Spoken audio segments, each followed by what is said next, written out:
welcome to this invite-only webinar today on demystifying hydrogen and the opportunities for Australia with Asia. My name is Robert Law and I'm the Head of Advisory Services at Asialink Business. We're very pleased to partner today with ANZ, who are joining us in presenting this webinar. I want to begin proceedings today by acknowledging that I'm joining you on the lands of the Wiradjuri people, and I pay my respects to their elders past, present and emerging. And indeed, I extend my respects and greetings to any Indigenous people who might be joining us today for this webinar. We've got a really great session ahead of us today with some fantastic speakers. We have John Hergy, who's Executive Director for Resources, Energy and Infrastructure at ANZ. Dr. Fiona Simon, who is CEO of the Australian Hydrogen Council. And we have Daniel Kim, who is CEO of Arc Energy. But before we get into today's proceedings, I do just need to run through a few preliminary matters, a few housekeeping matters. So just a reminder that this session is being recorded. The way the session will run today is we're going to have a presentation from John, and then we will transition into a panel discussion with John, Fiona and Daniel. And we'll put some questions to them. We've also received some questions from you in advance. And of course, there'll be the opportunity to interact and to put some questions in the Q&A box as well. So I should also tell you a little bit about Asialink Business if you're not familiar with us. We are driven by the mission of creating an Asia-capable workforce.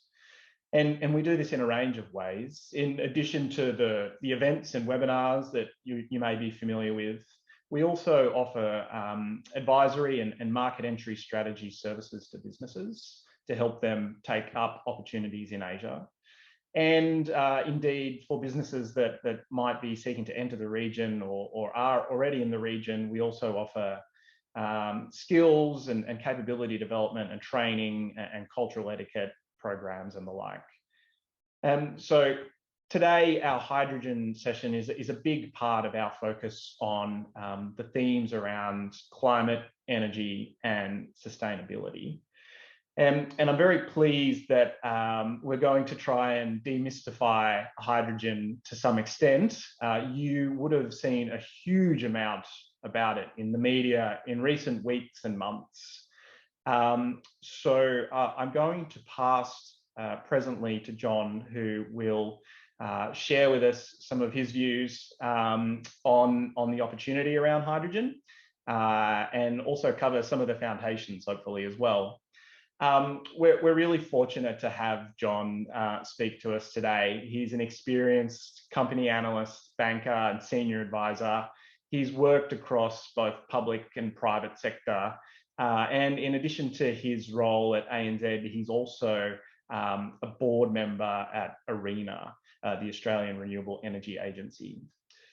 So without further ado, I will invite John to turn on his camera and share his presentation with us. Thank you, John. Thank you, Robert. And I appreciate very much the opportunity to be able to speak to you today. Good morning to those in Asian time zone and good afternoon to those on the east coast of Australia. Thank you to Asialink Business and thank you, Robert, for that warm welcome. I want to also especially acknowledge those who helped coordinate this event, such as Renee Landsman, who's been instrumental in helping me get through the logistics for today. So thank you, Renee. Before starting with my presentation, I also, in the spirit of reconciliation, I wanted to acknowledge the traditional custodians of the country that I'm meeting you on today and recognise their connection to land, sea and community. I pay my respects to them, their cultures and to their elders, past, present and emerging. Today, I'm connecting from the lands of the Wurundjeri peoples of the Kulin Nation. Next slide, please. So here is the agenda for today. Given time constraints, I won't be going through every slide, but clearly wanted to highlight, as Robert mentioned, some of the key pertinent issues relating to hydrogen. Next slide, please. So why hydrogen? If we can move to the next slide. Why is hydrogen so important? Well, really, it's the potential to become one of the principal fuels in a net zero economy. And that's why there is such a lot of interest in it. Some would say hype, but certainly there is a lot to look forward to in terms of how hydrogen could be a significant fuel. It's emerging as a low carbon fuel option for significant industries such as transportation, electricity generation, and manufacturing applications. And when you look at those three industries in particular, I think you'll find that if hydrogen could be an answer to those industries, the decarbonisation of these sectors could be very significant. And why is this so? Well, look, one of hydrogen's defining features is that when used as a fuel, it emits no harmful emissions. And therefore, its use as a solution to decarbonise the world is really what the interest is all about. But hydrogen isn't new. It's been around for many decades. Currently, around 70 million metric tonnes are produced worldwide, primarily for the chemicals market.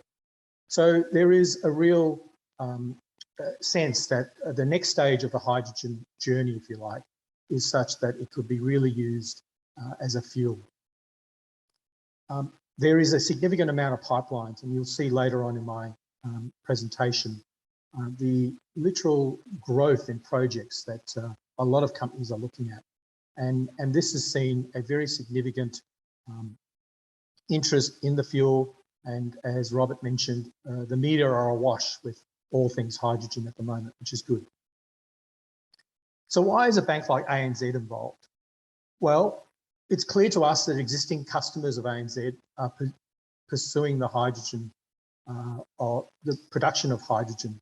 So therefore, it's in our best interests to support their use. It also helps our ambition and commitment to engage with our largest emitting customers to help strengthen their low carbon transition plans. So that's why we as a bank are involved. Next slide, please. So the hydrogen economy, if I mentioned before the three key sectors, one of the key features, it's all enveloping. It's not just a fuel. It can be used in petrochemical as a feedstock, can be used to generate energy, and it can also be used for transportation. So that's why hydrogen, I think, has so much potential, because it can be used across industries. And this pictogram here just gives you an idea of the interconnected nature of hydrogen with respect to both as an energy source and potentially as a feedstock. Next slide, please. So the real potential for hydrogen, and particularly for Australia, is in exports. And in the next few slides, I'll just describe the export opportunity, because that's going to be the significant one for Australia at this point in time. Next slide, please, slide 7. Hydrogen export. So it's clear that the opportunity for Australia is there. It's significant. The IEA and the World Energy Council have both identified Australia to become one of the largest hydrogen producers. And certainly in the case of the federal government, they see that potential. In 2018, a report for ARENA suggested that the real demand for hydrogen could come from the traditional energy consuming nations, such as Japan, South Korea, China, and Singapore. And so there's a lot of potential in those markets. And there was a national hydrogen strategy developed, of which I'm sure Fiona will talk about. It's clear that with that potential, and given Australia's position as a major exporter, I think hydrogen could fit into that. The advantages Australia has is obviously the resource, whether it be solar or wind. We have the land and the solar resource. For wind, we have the wind and land resource as well. So it augurs well that when producing hydrogen from renewable electricity, that this will play to Australia's advantage. If we can move to the next slide, please. So it's no surprise that many of these countries in Asia will be looking to Australia for potential hydrogen production. Japan and South Korea have already been identified, and there have already been bilateral agreements between those countries and Australia. And we see more of that happening down the track. It's clear that from the viewpoint of Japan, they've kick-started, if you like, our LNG industry. And I think there is a very strong analogue with potentially what could happen with hydrogen as well. And there is definitely an interest from South Korea. So look, I think Australia is well positioned. We have the resource and we have the export knowledge, and therefore it's the next phase is really to get the industry to scale and commercial reality. And from that, next slide, please. We see that Japan, Korea are the two key markets that we're looking at initially, and there's going to be a strong interest from consumers there in terms of looking for hydrogen. And we'll talk a little bit about the sort of colours of hydrogen later, but certainly the key feature, as I mentioned before, is its green credentials, if you like. And while there are proponents for some for blue hydrogen and some for green hydrogen, I think the customers ultimately, in my view, will decide what they want. Let's go to the next slide, slide 10, please.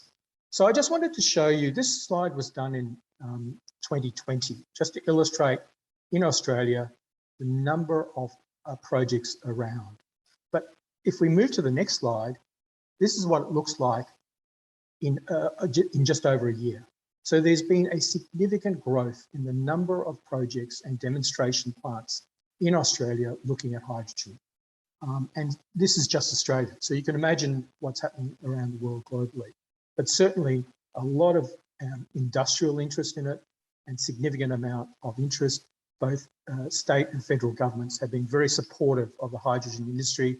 And you may have heard yesterday with the news about Fortescue Future Industries looking to build a plant in Queensland, which received some government approval. So there is a lot of interest in it, and certainly we do see Australia is benefiting from that and really has a strong regional presence as well, particularly with the setup of hydrogen hubs. Next slide, please. In this next set, I'm just going to explain to you a little about the financing considerations and what we're looking for when these hydrogen projects start to develop. As I said before, a lot of these projects are still in that sort of pilot plant demonstration phase, haven't reached commercial reality yet, and there's some reasons for that. But I wanted to sort of highlight what are the key considerations that need to be looked at. Next slide, please. So certainly at ANZ, we do see Australia as very well positioned to be a key supplier of clean hydrogen to Asia. I don't think that is in dispute. But we do see challenges in the production of clean hydrogen, especially when it comes to cost and scale. There is significant momentum alongside strong Australian federal, state and government support in the startup phase of the industry. There does appear to be significant global demand for hydrogen, and in some research that I've seen, global demand for hydrogen is set to quadruple over the coming decades. And Asia is going to be at the centerpiece of that demand drive. In fact, as I mentioned before, the Australian federal government believes that an export hydrogen industry could rival that of the LNG industry, but that will take many decades to reach fruition. Next slide, please. So what have we been doing at ANZ to prepare us for this exciting new industry as it develops? Firstly, we've committed to detailed education for our bankers on the hydrogen economy.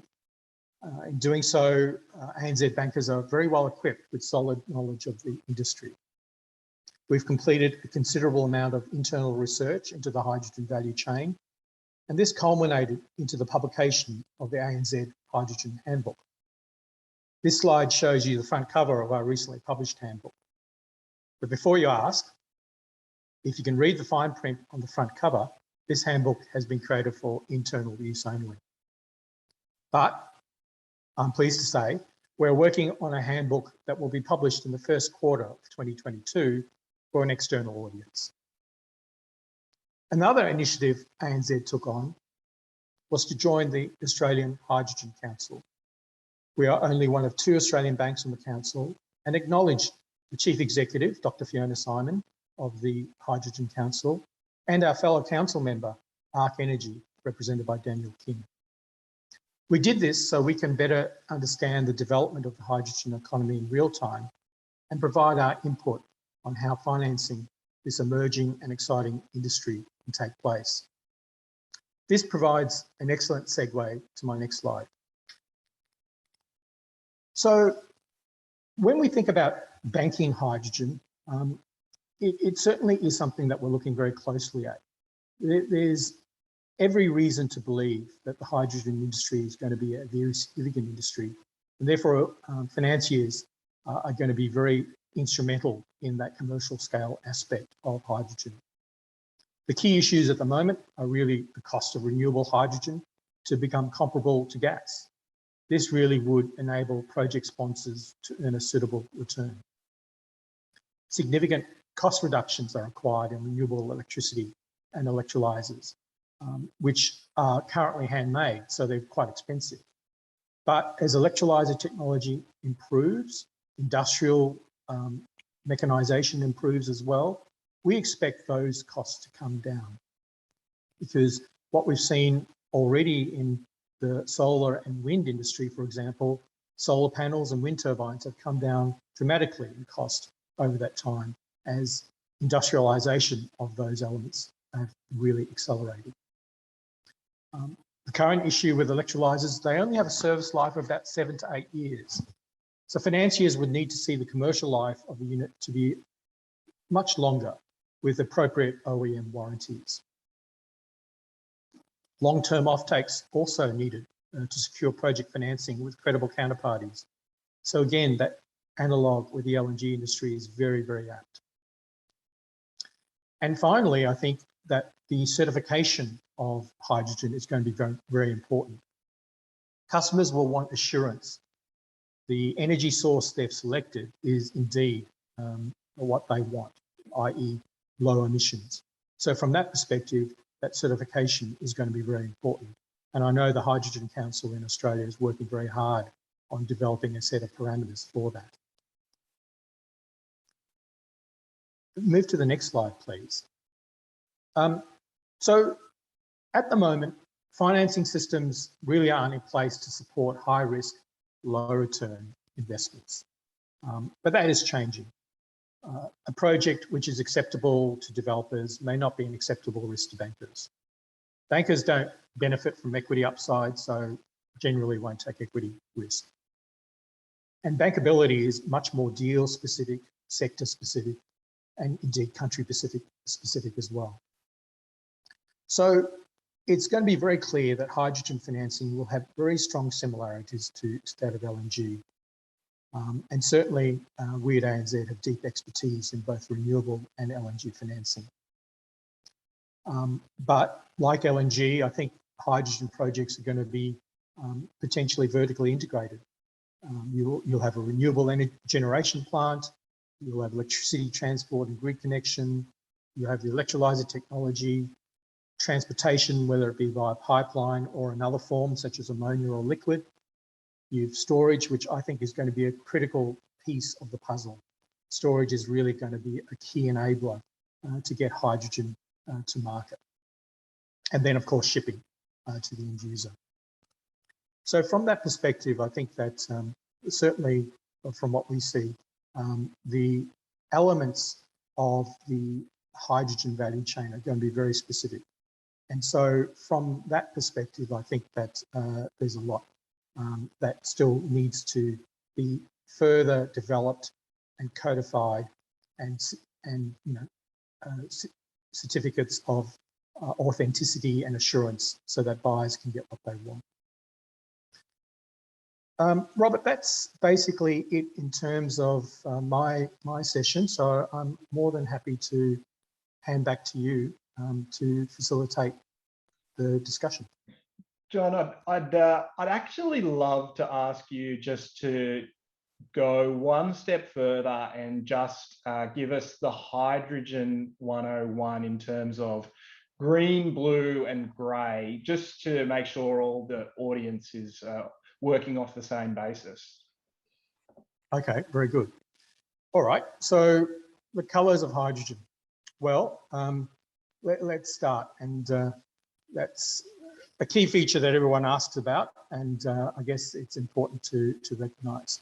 So look, with green, as the name suggests, it's being produced from a green resource, typically renewable energy, whether it be solar or wind, and you're splitting water, putting electric current through the water, and then you're liberating hydrogen from that, and oxygen is the byproduct. So that's typically what green hydrogen is all about. The key feature of that is very low emissions intensity, but you do need a lot of energy to generate the electricity firstly, and then you will also need access to water as well. So there are some issues that need to be resolved there.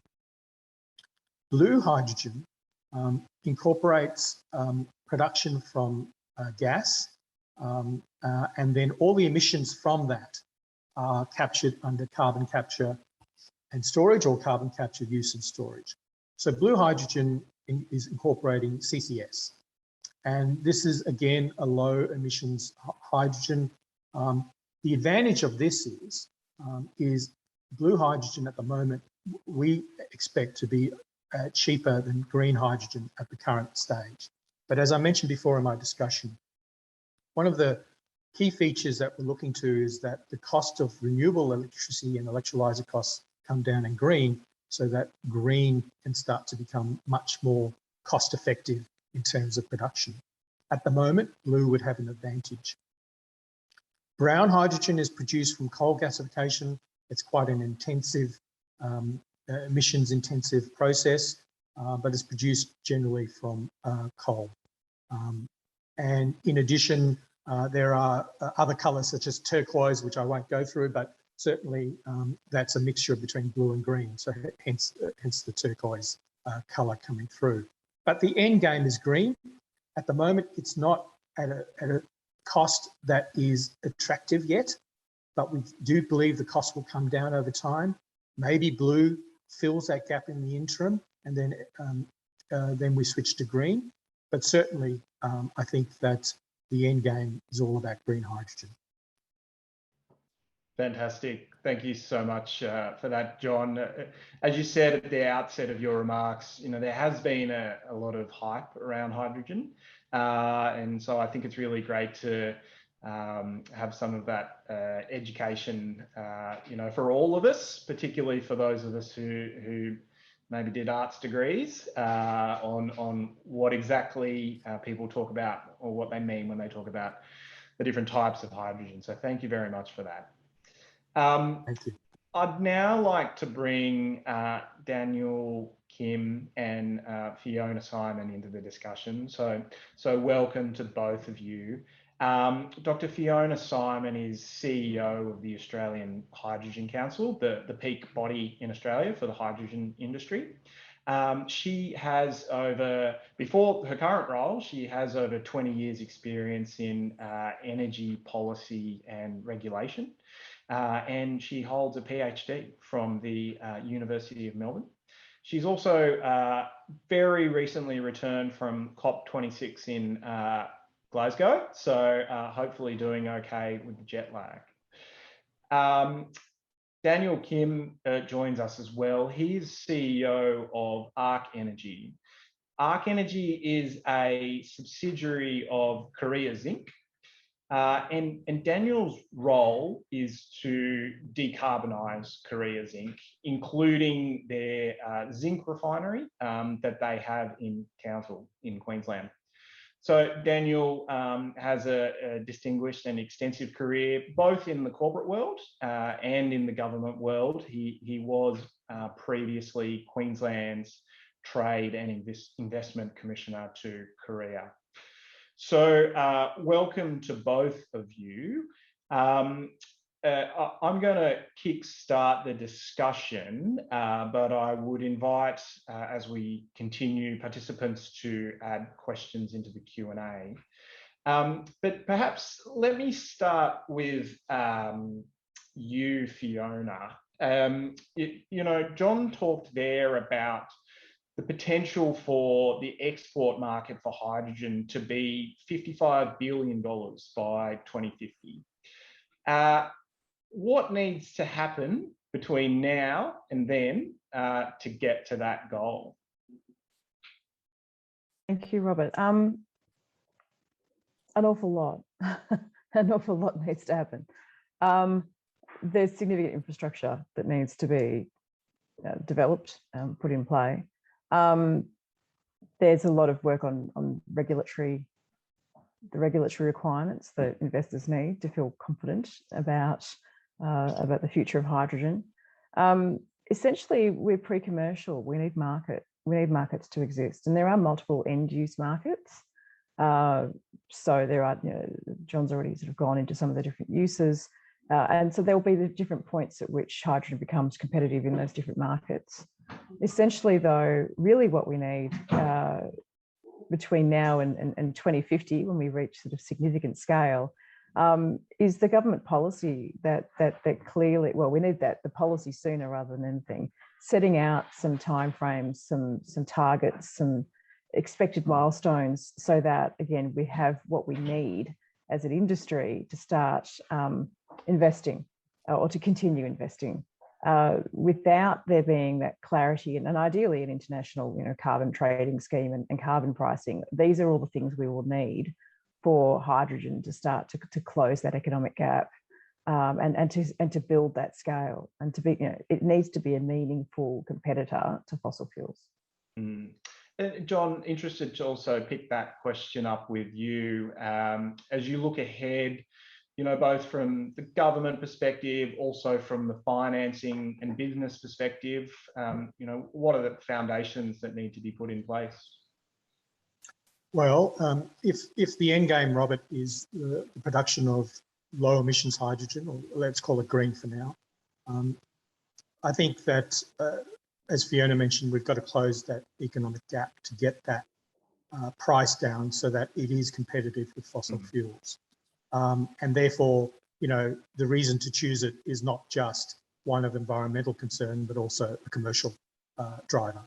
So I think that would be a key benefit if that were the case. And look, I think that can happen. It'll take some time, obviously. I think we have the ingredients, though, as I mentioned before. We've got the resource in Australia. We've got the customers in Asia who want low emissions energy and low emissions fuels. And I'm sure Daniel will talk about transportation as a key beneficiary from the hydrogen story. But certainly, I think that the middle part, which is getting the plants and the commercial scale and a suitable rate of return for investors, is going to be the tricky part. So again, I support Fiona's comments that we need to close that gap. We need to get that scale happening, the costs to be attractive, and therefore I think you'll find that the world will heartily embrace hydrogen as the fuel of the future. Daniel, I'm interested to bring you in here and to try and make this real for us. And perhaps could you talk a little bit about what you're doing with Arc Energy, just to really crystallize this in people's mind, and maybe touch on the challenges that you see as you seek to decarbonise the business. Yeah, no, thank you, Rob. So as you outlined, Arc Energy is the new Australian subsidiary of Korea Zinc, which is the largest zinc producer in the world. And we actually were the first major refiner in the world to join RE100 and commit to powering our entire global operations from renewable energy by 2050. We're starting with our sister companies up in Townsville. We have quite an integrated supply chain up there. So we've got the Fundamental Zinc Refinery. We've also got two logistics businesses, a very large sort of transport trucking business and also a stevedoring business up in Townsville. So we're starting there.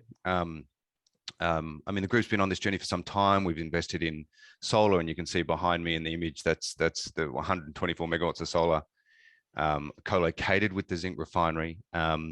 So ARC is sort of accelerating the group's transition. We've invested or acquired a 30% interest in Axion Energy's McIntyre wind farm project. A combination of the equity offtake on wind and the solar will get us to 85% green for Sun Metals. And really for them, we're all about trying to get them to green zinc, all these and that is zinc produced entirely from renewable energy. So that's really sort of targeting the scope 2 emissions, right? In terms of energy supply. But it's ARC's role to decarbonize and really reduce scope 1 emissions as well. And because we've got that transport trucking business in the group, what we found is really the only way we're going to tackle those emissions is through hydrogen, and that's the thing. So this is one of the beauties of hydrogen, which John's touched on. You know, if it's produced from renewable energy, it does provide the true green solution to decarbonising these notoriously hard to abate sectors like zinc refining, like heavy haulage. And so if we are any chance to get to net zero, you know, every industry sector has to pull its weight. But if we think about heavy haulage and transport, I mean, it's Australia's 3rd largest emitter. And for smaller passenger vehicles, you know, electrify it, no problem, right? That makes perfect sense. But for heavy vehicles, you can't electrify them. So for example, our prime movers, these are sort of run in triple trailer road train configurations. These are ultra heavy, sort of 140 ton rated. They run between the port and the refinery, bringing in the zinc ore in and then taking zinc ingots out. These vehicles are like high utilization, operate 24/7. When those ships come in, 10 days straight, 24/7 multiple driver shifts. We can't take them offline and recharge them. Nor, however, you know, batteries, the weight of the batteries to sort of pull a vehicle of 140 ton, the weight of the batteries would negate from the payload. So this is where you can't electrify heavy transport. And that's where hydrogen and hydrogen fuel cell electric technology is really that true green solution. So what we're doing, we're actually developing the Sun HQ Hydrogen Hub up in Townsville. It'll be co-located with the refinery. We've made a final investment decision on phase 1 of the project. We've been very fortunate to secure support from ARENA in grant funding, also from Queensland government. We've also taken out a facility with CEFC, the Clean Energy Finance Corporation.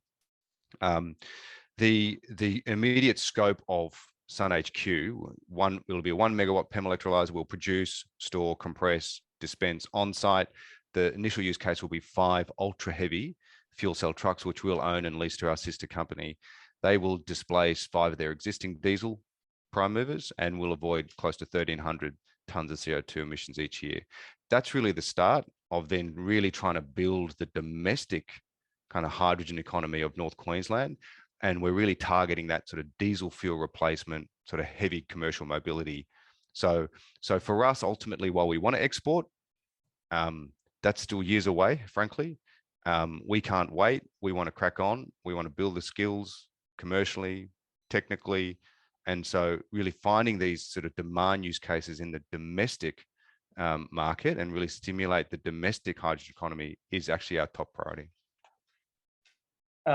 Daniel, you raised a lot of really great ideas and points there that we will pick up as we continue.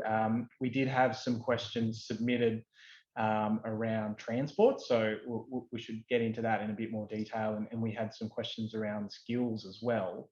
But before we get to those, can I ask you about the business drivers here for Korea Zinc? You know, is it about, you know, this is going to cost a lot. So what does that business case look like? You know, how far in the future is, you know, return on investment? What are the key considerations that are driving the business?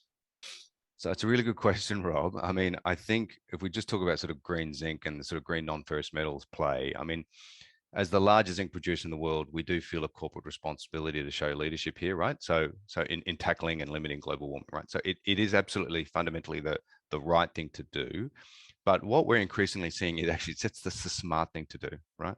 And so we're cracking on, and we are sort of going at this really hard, irrespective of how fast governments might be moving, right? And irrespective of kind of regulatory regimes and how they might change. And you've probably heard about CBAM and what the Europeans are doing in terms of these carbon border adjustment mechanisms.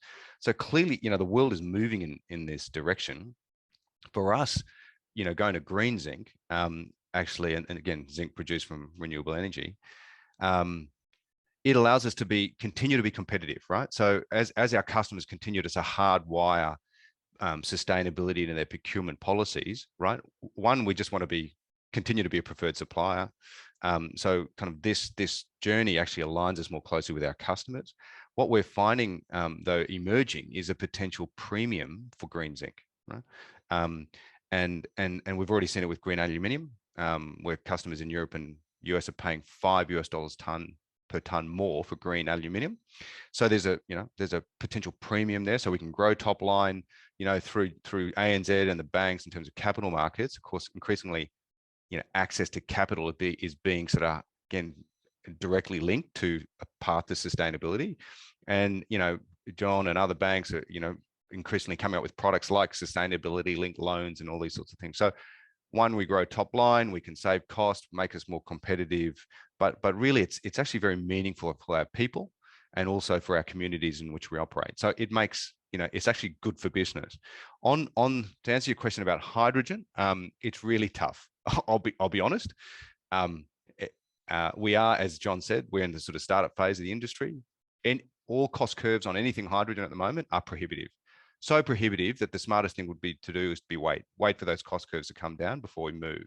But then we lose this kind of first mover advantage, and all the other competitors around the world will jump in ahead of us. So this is why for phase one of our Sun HQ Hydrogen Hub, we've actually deliberately started quite modest in terms of the 1 megawatt PEM electrolyzer. But we've also had to really engage, extensively with government at all levels, and really, to sort of secure their support for us to be able to get to a final investment decision. So I'll be honest, we've been very fortunate to have both the state and federal come in with grant funding. As I said, we've also taken out a facility with CFC. All of this improves the economics of the project, but we have been trying to solve for an IRR of 0, right? So we don't want to lose money, but it's really hard. So even with, again, the modest scope of phase one, 62% sort of total concessional funding, grant funding, we only break even, right, on phase one. But we're prepared to do that because, again, we want to build these skills now. We want to stimulate and sort of kickstart the domestic hydrogen economy. But through the government support, we actually, again, in our project, one, we solve this sort of chicken and the egg problem because we're producing, but we're also stimulating demand. But we're also building infrastructure which other third parties can leverage. So that's really exciting. Whether it be council and their garbage trucks and their buses, whether it be other fleet owners in the region, or they can start their own journey, right, in terms of delivering their own low carbon future by trialing, hydrogen fuel cell commercial vehicles, getting hydrogen probably at the lowest levelized cost of hydrogen in the country because we've been able to leverage that government support. But again, they don't have to pay for the capital cost of conversion. We've got the hub there. So sort of hopefully that answers your question, Rob. It's hard. Nobody's looking to we're not looking to make money out of this at any time soon, but we see this need to kind of stimulate demand domestically to really just try and kickstart this hydrogen economy domestically. Thank you, Daniel. I'm keen to unpack many of those things, but before we go too much further, you were touching on some of the international considerations around your business decisions. So I think it's probably timely, Fiona, to bring you in and get some of your reflections from COP and what you're seeing internationally in the hydrogen space and what this means for Australia. Great, thank you. Certainly my experience at COP was that everyone is talking about hydrogen, so it comes up constantly. And it's become in itself a source of conversation. So talking to people from outside hydrogen, they are intrigued to know why is this coming up all the time and what's going on. So certainly hydrogen's, the hype cycle continues, and well, hype's sort of almost, it's an inherently negative word. I welcome the profile that hydrogen has. It's a good thing. It's a good thing to have people talking about it rather than not talking about it. What I think we need to do though is move beyond the current stages of talking about it, because what I've been finding generally, but COP really brought this into sort of sharp relief for me, is that we're all having the same conversation repeatedly. So I went to a number of the events that were held. I spoke at some others. I asked questions of people, much like an event that we've got today. And generally the coverage went along the lines of hydrogen provides enormous opportunities, government support looks like X and Y, projects so far look like A and B, and that those two things they relate to which jurisdictions running the event. Now we need to get to scale. Demand is very important. We need regulation, certification, hubs in collaboration are vital, and let's not forget infrastructure. And that's how I run things that I'm presenting at as well. It's entirely the narrative. It's a shared narrative of hydrogen. However, where we're all stopping is, so how do we get to scale? How do we get there? And people are saying, well, Australia, you must have that cracked. And I guess, well, I kind of don't want to burst anyone's bubble, but we haven't got that cracked. But we are certainly seen by many as a world leader, just in the sense that we are known to be the potential leader of our region because of the resources that we have, the great trading relationships, and the investment that's already been made. But we're not sort of ahead of the pack in that policy sense. And I think that's what people are looking around and saying, who's really got that very clear plan, and no one has that yet. So what I'm hoping is that we get to have the conversations that are next, which are about bringing together that huge dollars, big investment, massive export/import markets down the track, with the other layer of conversations that are being had, which is domestic, hubs, clusters on the ground, people who are hungry to engage. How do we connect that small scale, enthusiastic but more piecemeal way of doing things with what will be an enormous energy transition, with the dollars associated with that and the policy that needs to be associated with that. And I guess it continues to bring me back to far more fundamental things like, how do you value hydrogen? We can't talk in Australia about carbon pricing, but in the end we have to. How do we bring through that international investment? I guess I end up back at sort of a key part of what the Council of Parties were there to discuss, which is, international carbon trading. We need markets and international pressure to help politicians see the economic value of really reacting to other countries' move to hydrogen. It's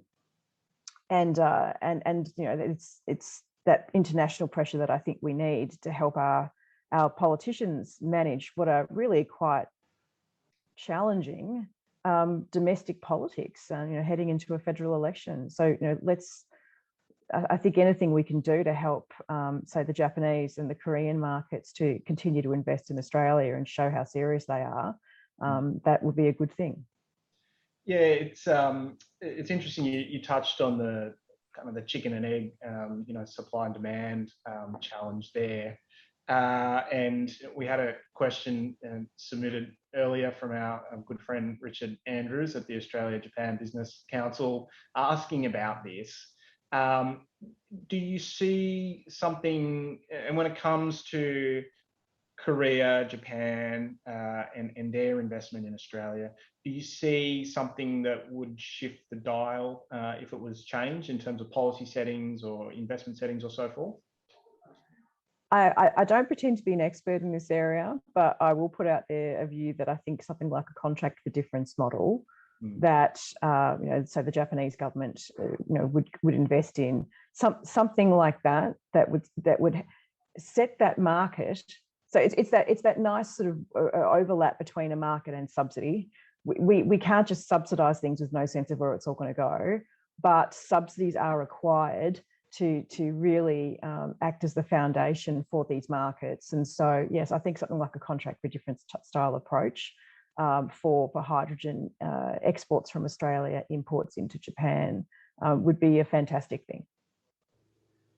But John, I might bring you in here into this whole vexed space around financing. And there's obviously, you know, multiple sources, and Daniel talked about some of the financing they've received from the federal government. How do you see, you know, capital markets, government funding, foreign investors, and then even, you know, a bank like ANZ? How do you see all that coming together? Well, I think like any new industry, it's fair to say that a lot of those players you mentioned are really looking very seriously at the industry. And as Daniel mentioned, you don't want to wait too long, otherwise others will bypass you. So there is an element of a race, if you like, and you know, securing capital is a global effort now. And capital will always go to the markets which, you know, give it the best return. So from that perspective, I think to attract and secure capital, we need to make, as Fiona mentioned, the policy settings attractive. In addition, I think you need to make the projects themselves, and Daniel mentioned he's you know, IRR of 0. Obviously, I think investors would want some return on their funds, but certainly that is what's going to have to be attractive. So I think it's going to be a journey. It's not going to be easy, but we have very good analogues in the solar and wind industry in terms of cost reductions there. We have another very good analogue in the LNG industry and how that developed and how long it took to develop, may I say. So, you know, and the Japanese were very instrumental in that in the initial instance in Australia with the Northwest Shelf. So I think we're going to need the same sort of ingredients, government incentives, whether it be grants or cheap debt. I think commercial debt will have to play a role in that. And then as the costs come down, the returns start to become attractive, you attract that capital. And I think from then on, and I don't think there's anyone that questions the environmental benefits of hydrogen in the context of it being produced from renewable electricity. So I think that's a given. The real question now is how do the economics stack up? And if they can stack up, I think you'll find that investment will be very natural and very substantive. So to attract all of that, all the things I mentioned before will need to come through. And I think we as commercial banks have a role to play. It's not typically the area that we get involved in initially, that's fair to say, but you know, we're trying to assist with transition plans and these sort of areas, and hence why you may see commercial banks in the space where typically they generally don't get involved. And John, you know, in the government's recent modelling that they released, you know, there was you know, talk of the capital risk premium that Australia might face over time for not taking action. But then from your perspective, you have to balance that against, I guess, the risk or the commercial risk of each project and the return it might generate. Do you think over time that equation's going to shift in favour of sort of hydrogen projects? I do. I firmly believe that. It's not there yet. It's not there today. But it's a journey, and I certainly think it will, because of the advantages that Daniel mentioned. It's not just one sector. It's transportation, it's electricity generation, it's, you know, industrial use.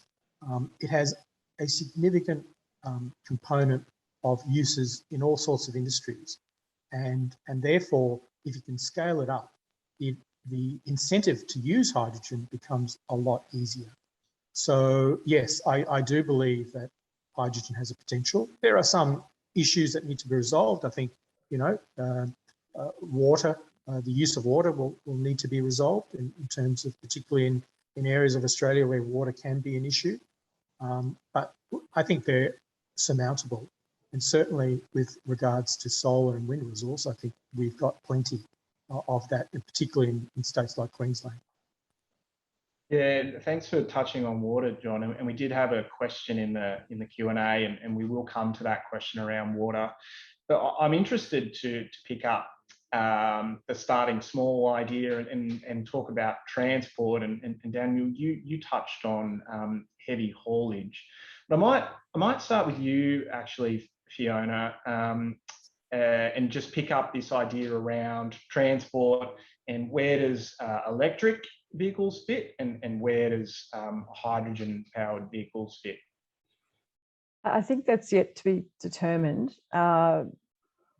People tend to talk about heavy transport, and we do as well, and to support what Daniel was saying, the more that you're into commercial heavy transport, the more that range is an issue potentially, payload is an issue, and you don't want to be, there isn't the capacity to use up your payload with batteries.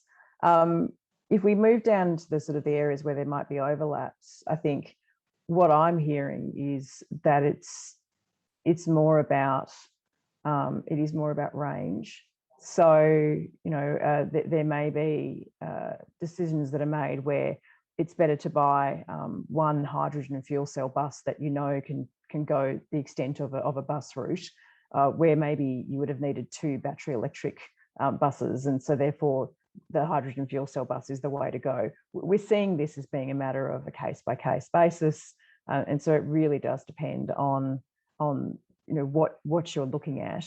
The other thing that we're aware of, though, is that it's sort of early days, obviously, and so what's missing is data for fleet purchasers to actually even know how to make some of these decisions.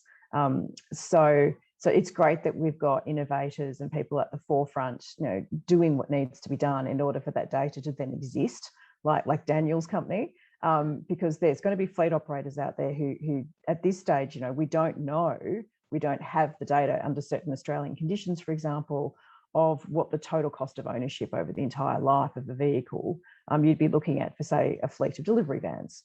So this is the sort of thing where we are asking. We released a white paper in September, and one of the things that we're saying needs to happen are more bus and truck trials.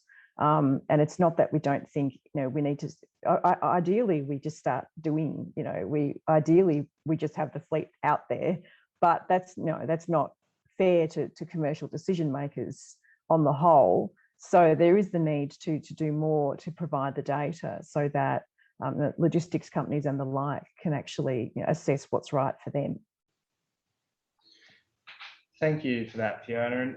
And Daniel, interested just to dig a little bit deeper around this. And you mentioned sort of buses and trucks and public transport. What do you see as the challenges and the opportunities, including for both business but also state and even local governments when it comes to transport? Yeah, so I think just fundamentally, this debate of kind of battery electric versus hydrogen fuel cell electric. I mean, for me and for us, it's not a case of either or, it'll be and it's just a use case. So again, for smaller passenger vehicles, electrification makes perfect sense. But as I touched on, and Fiona's also also expanded on, anything sort of commercial vehicle, anything that's particularly high utilization, operating 24/7, multiple driver shifts, hydrogen fuel cell makes perfect sense. I totally agree with Fiona that what will be important is getting the TCO, the total cost of ownership analysis, everything we understand from the hydrogen vehicles that are on the road right now in terms of their ongoing operations and maintenance is significantly cheaper than their diesel equivalents. So even though that initial sort of capex is higher, what we're, if you look at it on that sort of TCO analysis over the vehicle life, what we understand is that the hydrogen fuel cell will be better. But this is the thing for us, as Fiona mentioned, like we've got to get that analysis right, and that's the thing through ARENA, and all the knowledge sharing outcomes that will come from our project at that sort of ultra heavy vehicle level. What we are hoping then that allows then is to fast track, again, the deployment with other third parties where they don't have to do trials and they can just go straight to, again, making these decisions on fleet purchases and full conversions as opposed to trials, leveraging all the analysis that's been done by us and others.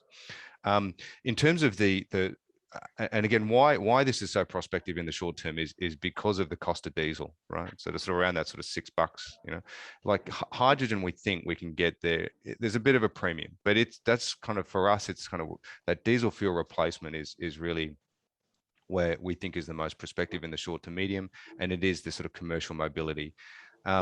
We've been really encouraged by our discussions with Townsville City Council to date. You know, the mayor, I mean, she's on quite an aggressive sort of carbon neutrality journey and want to be, you know, get there by 2040 for council. And yeah, I think there's, you know, we're very encouraged. We're very hopeful that we can help with a trial of, you know, the garbage trucks to hydrogen fuel cell electric. Hopefully as early as next year, you know, buses as well. But it does also underpin then, you know, the role that all governments, all levels of government can play in sort of stimulating this hydrogen economy domestically. So so the local governments can play a role there. I think the other thing which John touched on is, you know, if we can crack heavy transport, and we are a trucking nation after all, or we are a trucking nation in Australia, right? But if we can convert, you know, to sort of heavy to ultra heavy trucks with these fuel cells up in sort of 300 plus kilowatt, you're then sort of getting up to the sort of 500 horsepower, right, equivalent. So if we can crack that nut around heavy transport, or trucking, it then opens up other modes of transport, including rail, marine, potentially even aviation, remote power generation, you know, and sort of, you know, in some of these remote regional and island communities, of which there are many that are currently running on diesel generators. We can clean all of that up, right? And so that, for us, that's kind of the short to medium term use case for hydrogen fuel cell, and really helping us to sort of stimulate the local hydrogen economy first ahead of export. Yeah, great.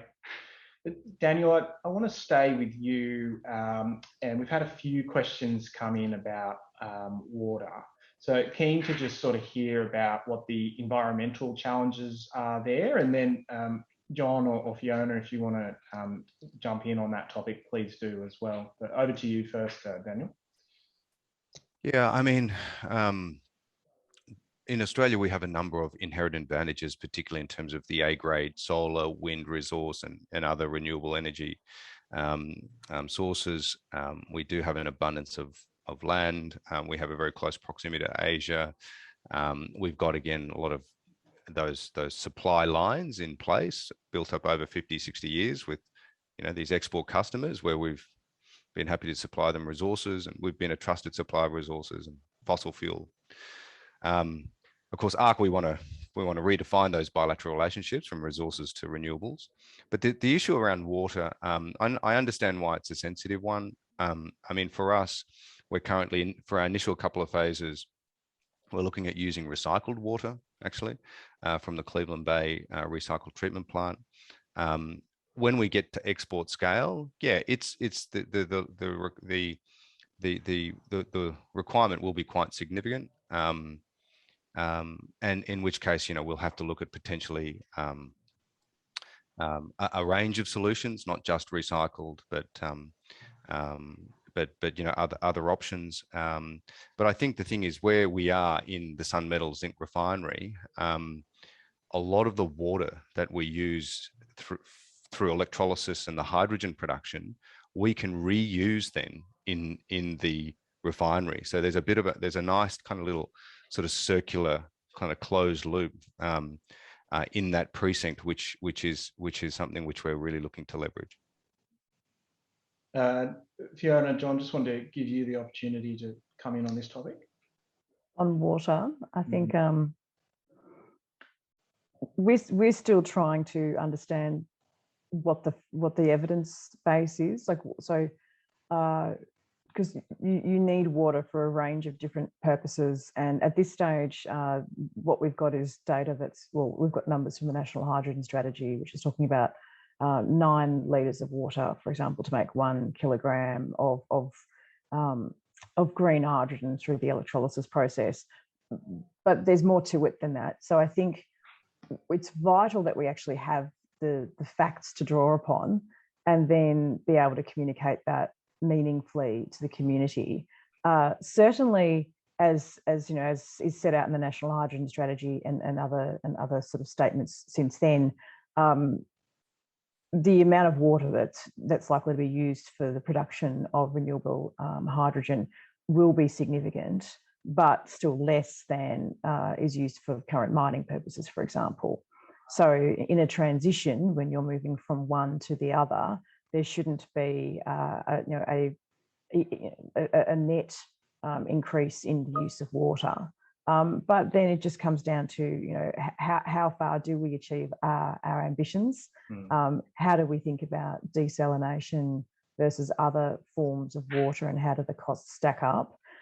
It remains a social license issue more than it does a practical issue, I would say. Yeah, very, very sensitive issue, and a very important one as well. John, you also mentioned water. Any considerations from your side? Look, I think Fiona just touched on it as one of the key issues. It is a social license issue. And so from that perspective, like any industry, you have to have that social license to operate.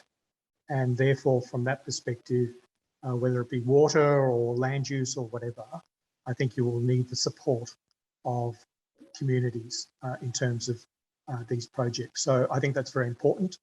And as Daniel mentioned, I think there will be solutions, you know, whether it be use of desalinated water from all the plants that we have, which are underutilised. I think we have a lot of mining operations which generate a lot of water. The LNG operations in Queensland generate a lot of water.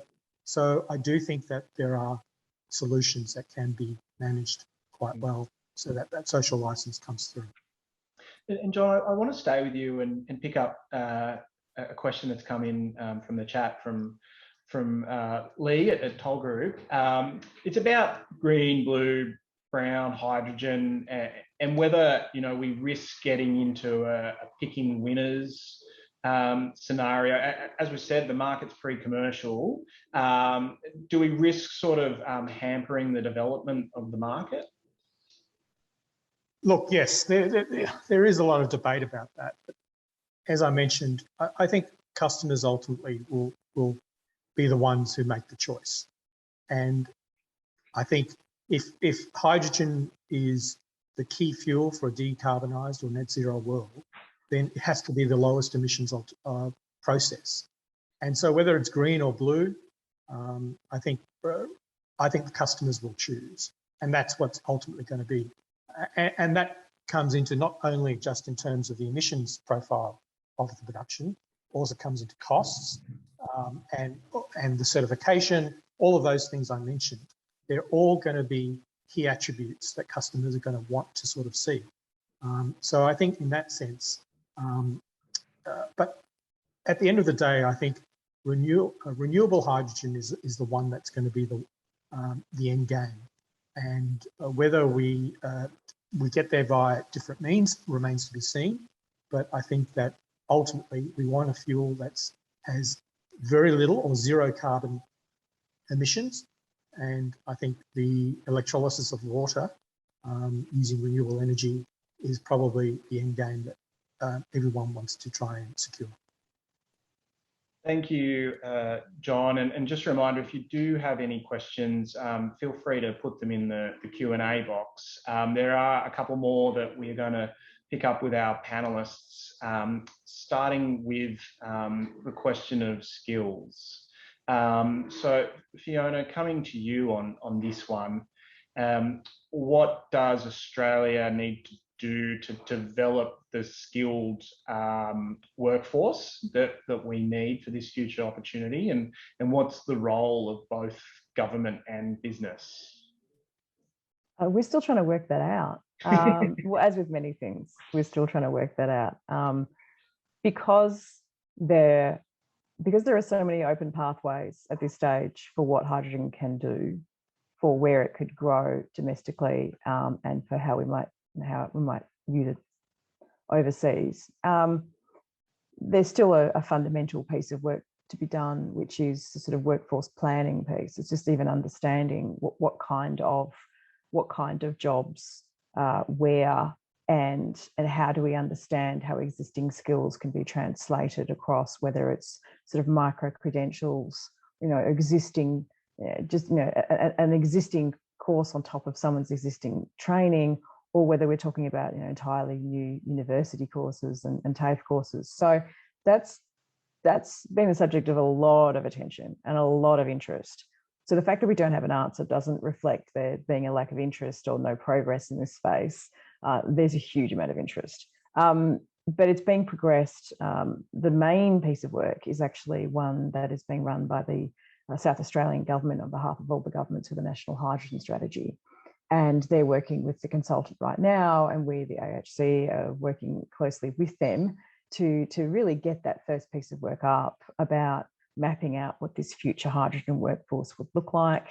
Because the other thing is, it's also about there's an array of jobs in the energy transition, and there's been a lot of work done on just the jobs that come up from renewable electricity, for example. Sometimes those jobs are held to not be quite as valuable, though, as the mining jobs that we will eventually need to replace in fossil fuels. Hydrogen starts to bridge that gap, particularly if we're using hydrogen domestically in a manufacturing capacity. So if we have automotive again in Australia, because we're now creating fuel cell vehicles, that's a good caliber of job. These are new jobs. We've seen Andrew Forrest make claims. I think last year he was talking about the green steel opportunity, and how jobs in a future green steel industry would be really high quality jobs. This is all possible, but we as Australia still haven't worked out exactly where we're going to prioritise and how we're going to see the markets unfold. So it's very much a moving feast. But I would ask people to keep an eye on announcements that are coming out, on behalf of the National Hydrogen Strategy from the South Australian government, and we'd be very quick to share that as well as we start to see that work unfold. Yeah, I was going to go to you, Daniel, on the skills topic. So please. Oh no, thanks, Rob. I mean, just building on comments from Fiona. I think what excites us is when we look across the whole hydrogen value chain. There's enormous potential for these new green jobs, right, and high quality jobs, which Fiona's touched on. And when we think about even just the upstream generation about renewable energy, I mean, even for us, when we're at export scale, we're talking about 8 gigawatts of renewable energy, and that's more than half of Queensland's current installed capacity, right? So that's massive. I was just on site at our McIntyre wind farm just last week. Our site manager on McIntyre, he's actually transitioned from offshore oil and gas to onshore oil and gas, and now on what will be the largest wind farm in the southern hemisphere. Our safety managers just literally just transitioned out of the coal sector. So it's like this is happening in terms of the reskilling, the transition. But I suppose, again, the hydrogen economy, when we think about distribution, the production of hydrogen, the safe sort of operating of these facilities, but then all the downstream applications around whether it be transport and all the different modes of transport, which I touched on, driver training, the operations and maintenance of these vehicles, and then, the potential of the assembly of these vehicles. I mean, Hyzon Motors, who we are partnering with for our ultra heavy fuel cell electric trucks, I mean, they're an integrator, right? So they'll bring the fuel cells in from overseas, but all the vehicle assembly will happen here in Australia, right? But in time, we'd love to see more of that fuel cell manufacturing done here locally. But that's the potential, I think, when we look across the hydrogen value chain, all the different use cases and how that can potentially stimulate demand. So that's really exciting. But there is a gap, and there are specific skills around hydrogen. We are working very closely with TAFE Queensland as a key partner for us in helping kind of reskill, upskill, particularly around sort of just basics around hydrogen safety as a start, but then safety around our Sun HQ Hydrogen Hub as a second, and then again operating the plant. Again, driver training and operating and maintaining the vehicles. So I mean, that's what we're doing, but it's I think, as Fiona touched on too, I mean, the accreditation that's required, then the sort of, you know, it requires a national effort and a national coordination. I was just picking up on that value chain point. I think, you know, a lot of people perhaps observing this industry externally would see big businesses like ARC and Korea Zinc and Fortescue. Is there space and opportunities for small and medium Australian businesses here, and what are they, and do they even extend to export of, you know, technology and services? I might have a crack first, but then, you know, very, very happy to hand over to my fellow panelists. I mean, the answer is absolutely yes. That's the thing. In the supply chain, there's enormous opportunity for local businesses. And one of, again, that the cost of transporting hydrogen right now is really prohibitive, whether they be tube trailers or the, you know, the ISO tanks, etc. We're talking with a really interesting business based in the Toowoomba region, regional Queensland, that are looking to, you know, manufacture these tube trailers here locally. Again, they're sort of pivoting from LNG and coal seam gas industry. They've got really great smarts in terms of, you know, pressurized gas and vessels and etc. So, you know, that's just one example of many of, you know, players who can, you know, piggyback off the development of this industry. But again, they need more of this sort of hydrogen hub and spoke model to be proliferated, you know, domestically here. But yeah, of course, their products ultimately, there's potential for them to export as well. Fiona or John, any views on the opportunities for SMEs? I think that there absolutely will be. Right now, we are seeing sort of localized interest. That's at the moment, it's via the sort of the clusters project. So this is something which has been supported by NERA, and there's 15 clusters, possibly more in train, but 15 that I'm aware of that are in different stages of development, but are very much around organising communities of practice, sort of regionally, locally, and connecting businesses with one another in order to improve knowledge, but really develop the local skills and the local connections. You know, because people will need local tradespeople. You know, the projects will need local tradespeople. There'll be, and it's also about supporting these regions and not, you know, bringing people in from elsewhere. So the clusters are definitely happening. There's a website called High Capability, which they can actually use to connect with one another as well, and that's run by NERA. I do think, though, that the scale that we're all talking about is the big biggies coming from big business and countries looking to import. And so I would think that we would see, based on that investment in Australia, those communities of practice, you know, would be more likely to be successful around the export hubs. But certainly, you know, Team Australia is not limited to just the big business parties. For us to reach that end goal, you know, it's an energy transition, though. Like it's not, you know, we're not just, you know, packaging up a technical upgrade. This is something which everyone will engage with one way or the other, and ideally the sort of collaborative and coordinated approach, but will make it as easy as is possible given the complexity involved. And John, any views from you? Oh, look, I fully endorse the comments made by Fiona and Daniel. I think it's going to be very much driven by the big projects, which will then trickle down economics, where you get the small, medium enterprises involved. And I think the community aspect is going to be very significant because, and you know, with the regional plans, I think it makes a lot of sense. So I think there's enormous benefit, not just to the large companies, but to the significant communities that can play a role. I think we might have time for just one or two more questions. Daniel, I'm interested to go to you, and to the extent you're happy to share some views from the North Asian side. Of course, being from Asialink Business, it would be remiss of me not to bring in that angle quite strongly. What are you seeing and hearing from Korean, Japanese, and maybe even Chinese customers? How are things evolving in those countries? Yeah, I mean, this is where when we look north, and let's just take Korea for example, to start with.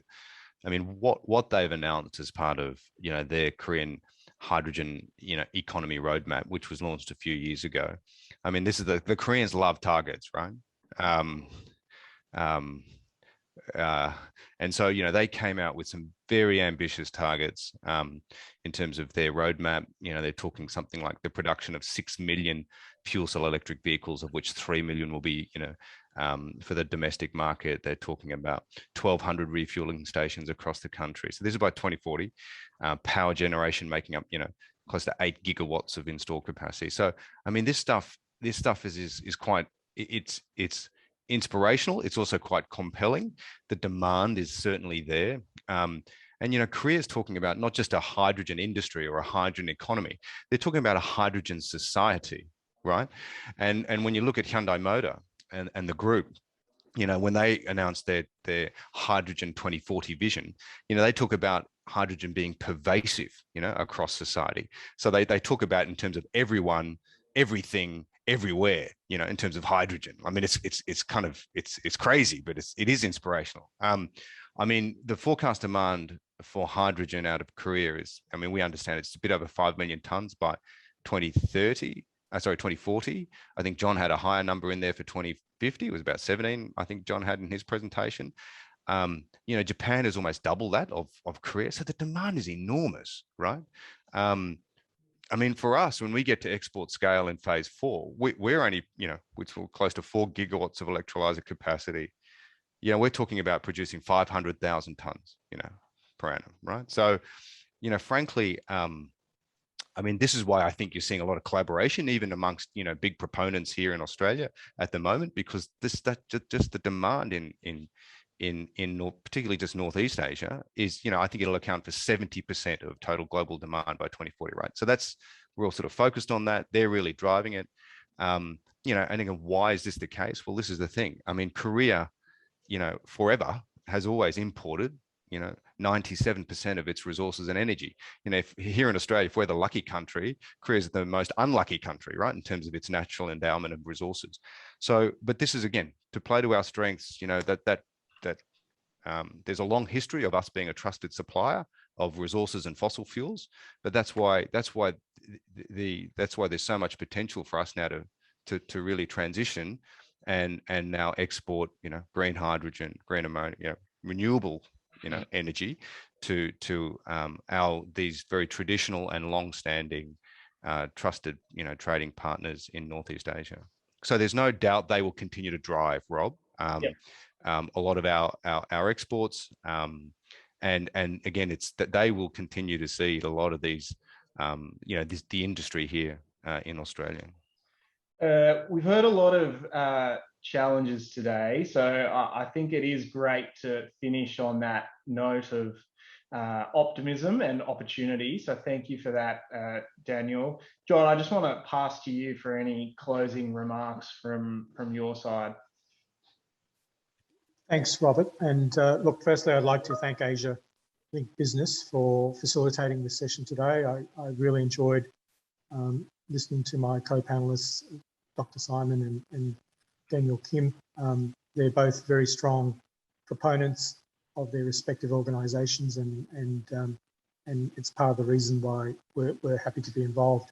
But thank you very much. And I know that there are clients from ANZ listening from around the region, in fact, and I think it just highlights what Daniel mentioned, that demand will be there. I think it will be our traditional relationships, buying relationships that we will call upon. And I think that with the work that Fiona's doing in the Hydrogen Council, and Daniel, who's doing it actually on the ground. I think the potential for hydrogen has a very, very rosy future, albeit in the longer term, but nonetheless, that's what we're all talking about. So thank you, Robert, for being MC and Asialink Business. And allow me to also express my thanks to ANZ and to you, John, and Daniel and Fiona for joining us for this very stimulating discussion. It's great to talk about the challenges that are out there, and that the opportunity is huge. And I think with business and government and all levels of government coming together, it's something that you know, Australia could really position ourselves really well for in the future. I do want to encourage you to please do our survey. You can see a QR code there. We're all very familiar with QR codes these days. So if you could please take the time to do that, that would be much appreciated. And finally, extend my thanks to all the audience and for your participation and your great questions. So thank you very much, everybody. I hope you have a fantastic day. Thank you. Thanks, Rob. Thanks, everyone. Thank you. Bye-bye.